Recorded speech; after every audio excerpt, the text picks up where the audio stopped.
तो hello friends, welcome back to my channel. और friend, आज के इस वीडियो सीरीज में हम लोग बात करने वाले हैं how to pass RGPV examination. जी हाँ दोस्तों, आरजीपीवी एग्जामिनेशन को पास करने का आसान तरीका को हम लोग आज जानने वाले हैं। अगर वो अप्लाई करते हैं आप तो कहीं ना कहीं आपके एग्जामिनेशन में बेहद मदद मिलेगी।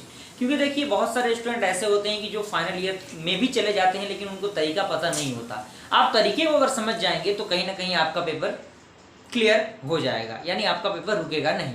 फंडामेंटल ये होता है कि बहुत सारे स्टूडेंट इस चीज़ पे फोकस करते हैं कि हमें पेज भरना है। क्लियर, पेज भरना है, ठीक है। मान लीजिए आपको 32 पेज आरजीबी मान लीजिए दे रहा है, उसमें से आपका टारगेट ये रहता है कि आप 20 क्रॉस कर जाइए। क्लियर, 20 क्रॉस कर जाते हैं तो ठीक है, अदरवाइज आप 18 या फिर 15 में भी आप बेहतर नंबर ला सकते हैं, उसमें टेंशन वाली बात नहीं है। लेकिन कुछ महान व्यक्ति ऐसे भी होते हैं कि जो 32 भरने के बावजूद भी सप्लीमेंट ले लेते हैं, और वो सप्लीमेंट, जबकि उस आंसर के लिए सप्लीमेंट की जरूरत है ही नहीं, मात्र 20 पेज में ही उसका आंसर आ जाएगा, जिस तरह से आरजीबी यूनिवर्सिटी के टीचर ने उस पेपर को सेट किया है। लेकिन कहीं ना कहीं आप इस पेज के अक्रॉस जाएंगे तो कहीं ना कहीं आरजीबी के टीचर्स बेवकूफ़ तो है नहीं। क्लियर, सारी चीज़ों को वो समझते हैं। क्लियर, तो ये सारी चीज़ों पे आपको ध्यान रखना है। पेज भरने पे आपको फोकस नहीं करना है, चीज़ें ऐसी लिखनी है जो करेक्ट हो, टू द पॉइंट चीज़ें हों।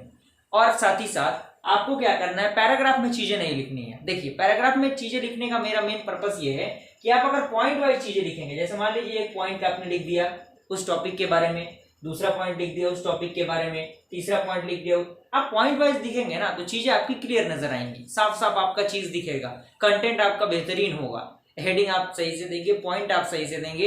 अगर आप पैराग्राफ में सारी चीजें लिखेंगे तो कहीं ना कहीं वो थोड़ा सा अच्छा नहीं लगता। रिप्रेजेंटेशन करने के लिए कॉपी जो होता है वो बेहतर नहीं होता, और एग्जामिनर भी समझ जाता है कि पैराग्राफ में स्टूडेंट ने लिखा है तो कहीं ना कहीं स्टूडेंट हमें बेवकूफ बनाने की कोशिश कर रहा है। तो पैराग्राफ में चीजें ना लिख के अगर आप पॉइंट में लिखेंगे तो थोड़ा सा बेहतर होगा।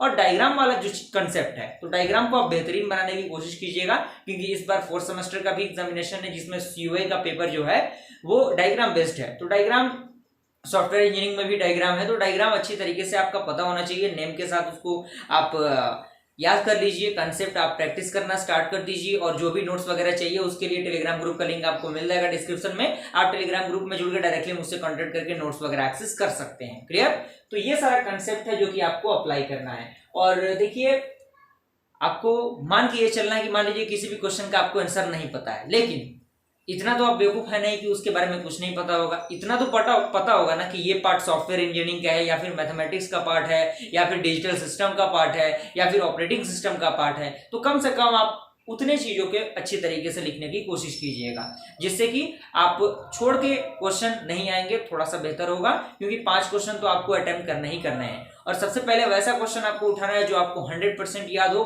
बेहतरीन तरीके से आप उसको एक्सप्लेन कर सकें। उन क्वेश्चंस को आपको उठाना है, बाद में आपको देखना है कि हम और किस किस क्वेश्चन के बारे में क्या क्या लिख सकते हैं। तो ये आप प्रोसीजर अप्लाई करेंगे आपने किसी भी एग्जामिनेशन में तो आप बेहतर स्कोर कर सकते हैं।